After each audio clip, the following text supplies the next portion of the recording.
In today's video, I'll be building a piece of furniture in our shop.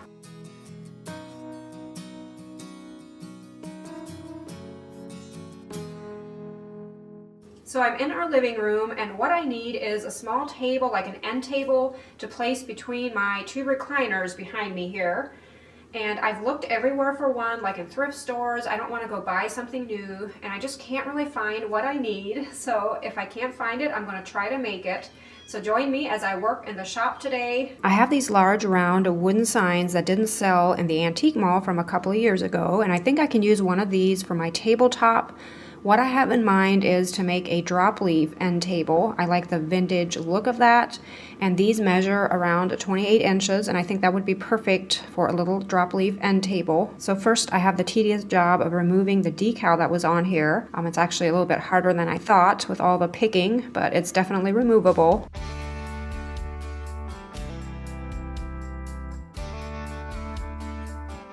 So of course what I need to do here is remove two pieces from the circle for my little drop leaves, and I'm just kind of eyeballing to see how big I want them to be. Since I don't have a straight edge to go by to cut off my pieces, like I can't use the table saw to do it, I'll have to use the circular saw. So here I'm setting up a guide so I have a place to run my saw along, to make a perfectly straight line.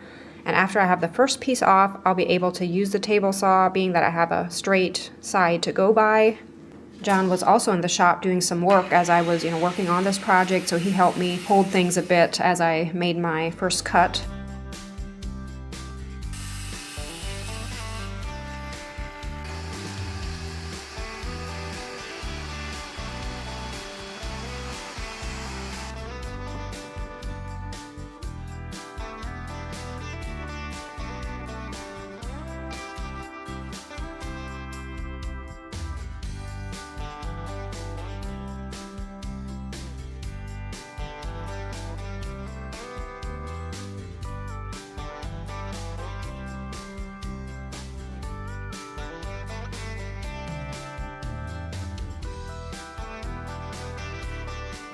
I could leave these other two sides round like this, but I think I'm going to straighten them out.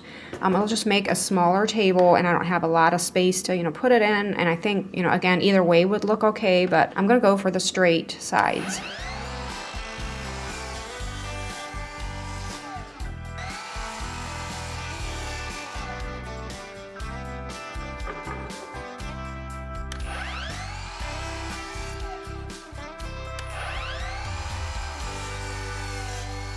I always like to sand my pieces before putting things together. It's just a lot easier that way. My next step is adding the hinges.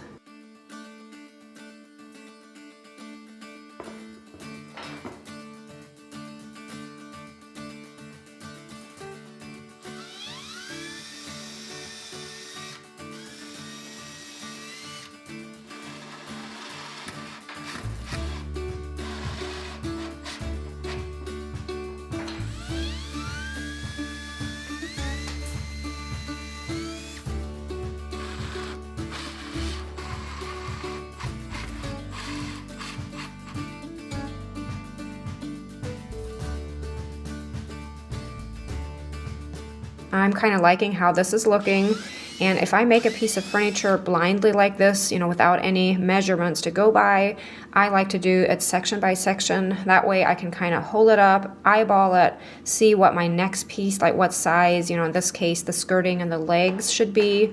It's just easier for me that way to kind of get that visual of things instead of, trying to map everything out before I even start making.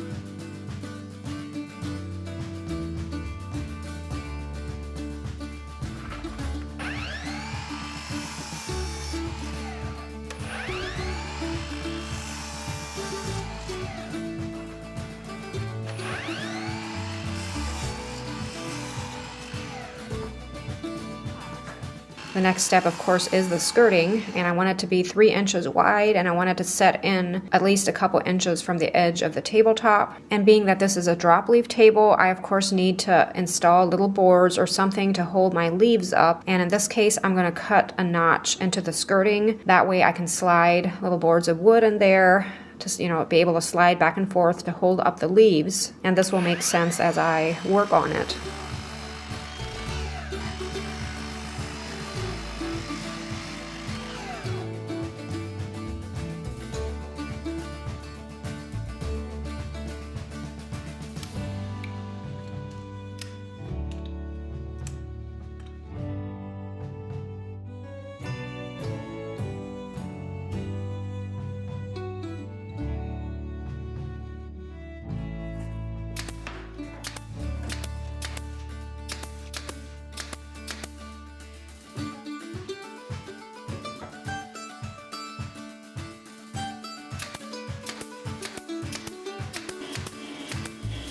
I've talked about this amazing Craig jig tool before, but this is if you want to make pocket holes, in this case to, you know, fasten the skirting then to the bottom of the top.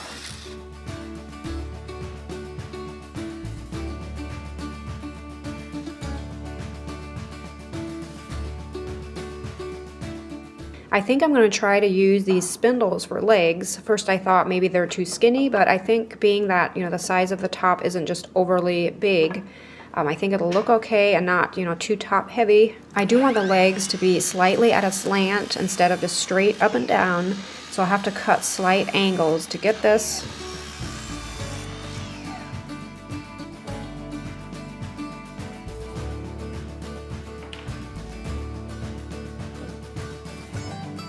I'm also planning on adding a bottom shelf to this piece and basically just gluing and pinning or nailing everything. The only thing that will get screws is once I fasten the skirting and the legs part to the top. I mean, this piece isn't something, you know, that people will be sitting on, so glue and pins definitely will hold everything. Now, if you want to make a piece of furniture that is a lot stronger, you know, of course, using screws would help, but it's just so easy to, you know, just use the nailer.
The top is going to be painted white. I'm using my Do It Best brand paint, Satin Sheen. The color is bright white, and we often have a little roller and pan going out in the shop, you know, painting signs and such.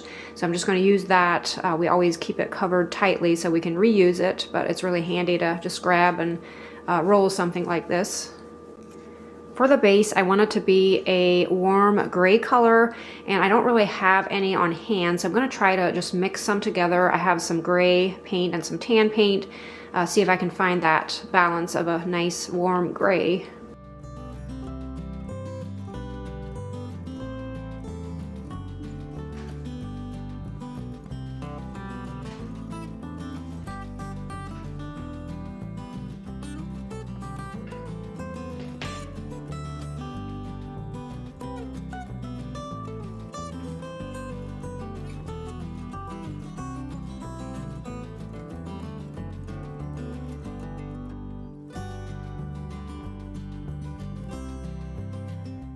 I'm liking how this is looking. Unfortunately, I can't give you a color name for it. I'm sure there's probably 10 different kinds of colors in here, being that the tan and the gray were previously mixed already.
I'm going to use this casting resin to create a design to put on one of my drop leaves.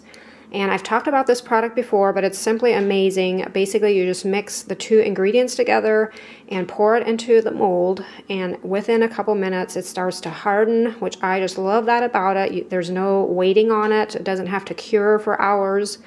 It's ready to pop out of the mold, and you can glue it onto your surface.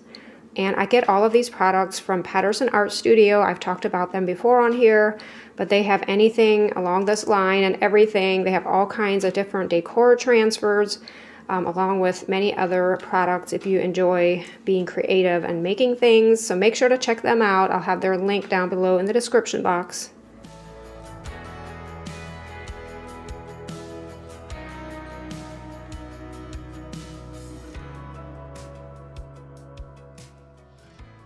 This glue is also from Patterson Art Studio.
The final thing I'm going to do to this piece is get that design that I put on the drop leaf to stand out more. So I'm going to apply this chalk paste to it and then rub some of it off. Hopefully it'll work. I've never used this product before. It is also a redesign product, and it's also from Patterson Art Studio, and the color here is Iron Gate.